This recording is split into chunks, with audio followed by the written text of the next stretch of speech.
Buenos días. El tema de hoy van a ser los actos y los hechos jurídicos. En primer lugar, tenemos que saber lo que es un hecho jurídico. El hecho jurídico es cuando se van a crear, modificar, transmitir o extinguir derechos y obligaciones. El hecho jurídico es el acontecimiento natural o humano, voluntario o involuntario, que sea supuesto por una disposición legal para producir esas consecuencias jurídicas. Como su nombre lo indica, los hechos jurídicos pueden ser realizados sin la participación o sin la acción del hombre. Son los fenómenos de la naturaleza que producen consecuencias de derecho. Los hechos jurídicos afectados con la participación del hombre se denominan biológicos y son los relacionados con su nacimiento, vida, capacidad o muerte. Los hechos jurídicos realizados con la acción del hombre son voluntarios, involuntarios y contra su voluntad. El hecho jurídico es todo acontecimiento natural o del hombre, voluntario o involuntario, lícito o ilícito, que produce consecuencias jurídicas. Ahora bien, ¿qué es un acto jurídico? El acto jurídico es la manifestación de la voluntad. ¿Para qué? Para producir las consecuencias jurídicas. En este sentido tenemos que, por ejemplo, en el hecho jurídico no hay una manifestación de voluntad, que es el hecho que lo diferencia de lo que es el acto jurídico. En el hecho jurídico no existe la voluntad, en el acto jurídico sí. Como por ejemplo, un acto jurídico, podríamos decirlo, puede ser cuando se lleva a cabo un contrato.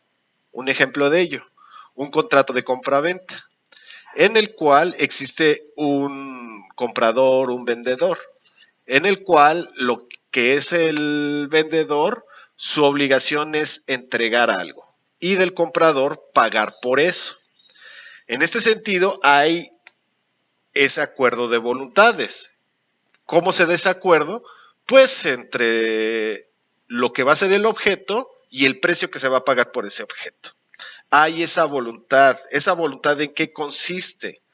En producir las consecuencias jurídicas ante la posible falta de alguna de las partes. ¿Esto qué quiere decir? En ese acuerdo de voluntades se puede pactar, por ejemplo, el caso de una pena en caso de no cumplir. No entregar la cosa, no entregar el dinero. También de ahí van a ser la facultad que puede tener alguna de las partes de reclamar su derecho. Es así como, pues, los actos jurídicos se da a través de ese acuerdo de voluntades. Tenemos que los hechos jurídicos se clasifican en los hechos que se realizan sin la participación del ser humano, como pueden ser los fenómenos naturales. Un ejemplo, cuando hay un temblor, como el que pasó en septiembre del 2017. ¿Qué consecuencias jurídicas pueden nacer de un temblor? Por ejemplo, el derecho a cobrar un seguro, ya sea de una propiedad, ya sea un seguro médico. También hay hechos jurídicos realizados con la participación del hombre. En estos, vamos a decirlo, son hechos biológicos que tienen que ver con el nacimiento, la vida o la muerte. No existe la voluntad de uno de nacer ni la voluntad de uno de morir. Sin embargo, por ejemplo, en el nacimiento trae consigo lo que son consecuencias jurídicas, como por ejemplo el derecho a tener un nombre, el derecho a heredar. La muerte ¿qué consecuencias tiene? Por ejemplo, si se falleció con testamento, si se falleció intestado, quiénes van a ser los posibles herederos, todas esas cuestiones se pueden dar en este tipo de hechos.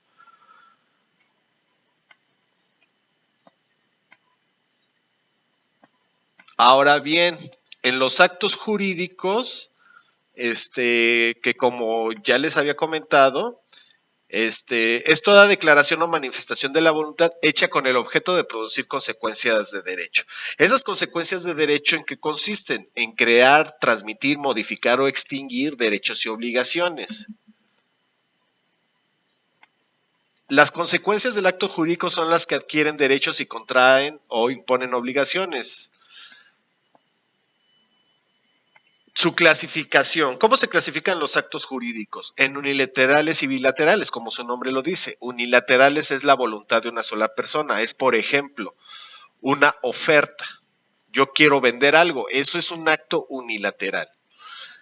La cuestión de los actos bilaterales es cuando hay dos o más voluntades. Esto podríamos decir como ejemplo, pues cualquier tipo de contrato, una compraventa, un arrendamiento, un mutuo, o sea, cualquier tipo de contrato.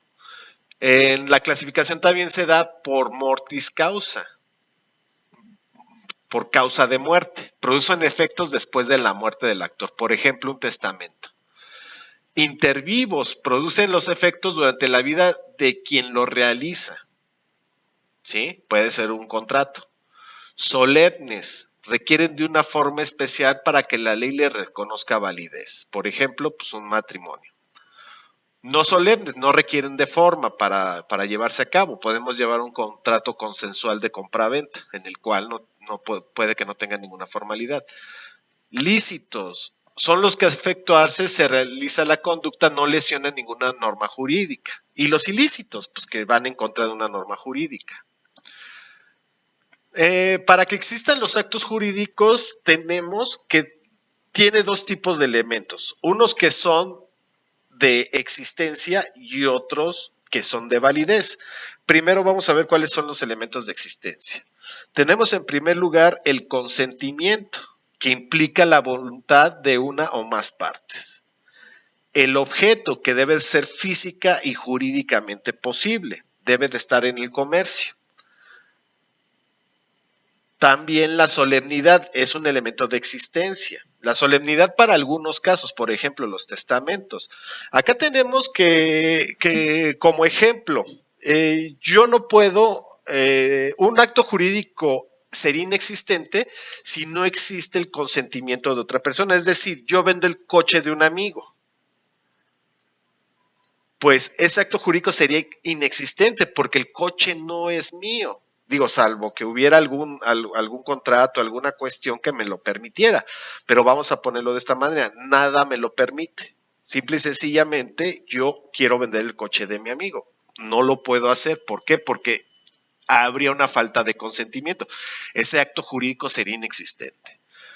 Luego, al lado de los elementos de existencia, tenemos los elementos de validez.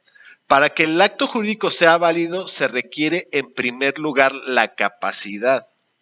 ¿Qué es la capacidad? La capacidad es la aptitud de ser sujeto de derechos y obligaciones. La capacidad se divide en dos. Una es la capacidad de goce.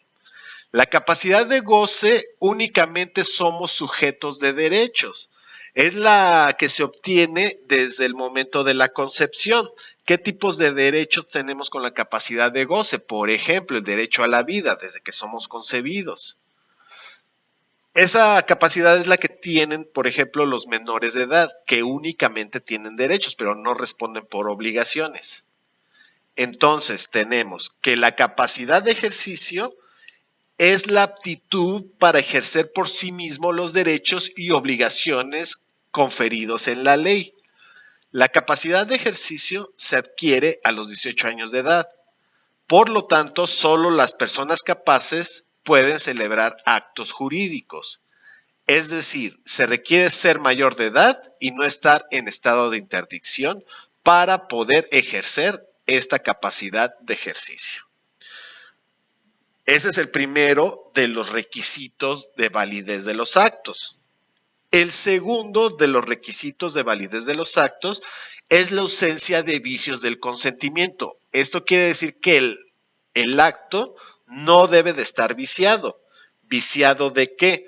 Pues los vicios de la voluntad puede ser por violencia. ¿Qué es la violencia? La violencia es ejercer la violencia física o moral para obtener el consentimiento de la persona, ¿sí? Esto puede ser con amenazas de causarle un daño en su familia, en su persona, en sus bienes, ¿sí? Luego viene lo que es el error. ¿El error qué es? El error es la falsa apreciación de la realidad. Como por ejemplo, yo voy a comprar algo, voy a comprar un pantalón pensando que es de mi talla. Y resulta que lo compro y no fue de mi talla. Eso es un error. Yo pensaba que me iba a quedar y no me quedó. El dolo. El dolo son las maquinaciones que se hacen para hacer incurrir en el error. O sea, es que yo voy a hacer lo posible para hacer incurrir en el error a una persona. Luego viene también lo que es la mala fe. ¿La mala fe qué es? La mala fe es la disimulación del error. ¿Qué quiere decir disimulación del error? Yo sé que existe un error y no lo digo. Eso es la disimulación. Ejemplo, un coche. Yo sé que el carro tiene algo mal y lo vendo y me preguntan, ¿qué le falla? Y yo digo, no, pues nada. O sea, eso es mala fe. Y por último, lo que es la lesión en estos vicios del consentimiento. La lesión es la pérdida o menoscabo que una persona sufre en su patrimonio porque alguien más se aprovecha de su extrema necesidad o su inexperiencia o su ignorancia. ¿Sí? ¿Esto qué quiere decir? Por ejemplo, alguien que se aprovecha de la extrema necesidad. Voy a comprar algo a un precio muy inferior de lo que está en el mercado porque la persona lo necesita. Eso es aprovecharse y eso es lesión. Otro de los elementos o requisitos de validez del acto es que el objeto, motivo o fin sea lícito, que deba ser física y jurídicamente posible.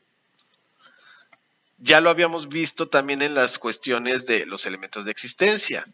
Y por último, la solemnidad, que es la forma señalada por la ley para expresar la voluntad para que el acto exista. Ya les había dado también ahí unos ejemplos. Luego viene lo que es la inexistencia y nulidad de los actos jurídicos. Bueno, un acto jurídico va a ser inexistente cuando le falta algunos de sus elementos de existencia. Ya habíamos visto que es el consentimiento, el objeto y la solemnidad. Si falta alguno de estos, el acto jurídico va a ser inexistente. Ahora bien, la nulidad.